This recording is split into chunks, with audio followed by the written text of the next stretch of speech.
Normally হিসাব করে দেখেন, যদি ফেব্রুয়ারির প্রথম ভাগে নির্বাচনের তারিখটা নির্ধারিত হয়ে থাকে, চূড়ান্ত তারিখটা ঘোষণা করবে নির্বাচন কমিশন। ডিসেম্বরে যখন শিডিউল দেবে তখন বলবেন যে ফেব্রুয়ারির প্রথম ভাগে কোন তারিখ। সম্ভাব্য তারিখ ধরে নেওয়া হয় 12ই ফেব্রুয়ারি, বৃহস্পতিবার। যাই হোক, কিন্তু নির্বাচনকে ঘিরে রমরমা প্রস্তুতি কি আছে?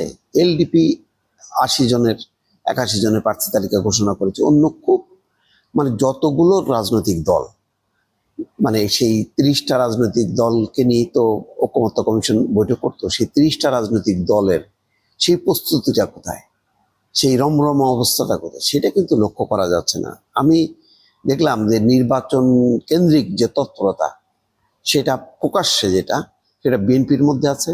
নির্বাচন কমিশন নিয়মিত প্রস্তুতি নিয়ে নানা রকম বৈঠক করছে, সেই দিক দিয়ে খবর আছে। জামাতের বিষয়টা নাকি আন্দোলনে আছে নাকি নির্বাচনের প্রস্তুতিতে আছে বোঝা যাচ্ছে না।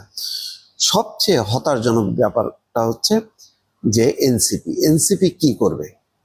এনসিপি কি নির্বাচন করবে নাকি করবে না? করলে তাদের জোটগত প্রস্তুতি, জোট করছে। একবার শোনা যায় যে 9টা দলকে নিয়ে নাকি জোট করতেছে, আবার তার কোনো তৎপরতা নেই। আরেকবার শোনা যায় যে গণ অধিকার পরিষদের সাথে মার্জ হবে, তারপর তারা শক্তিশালী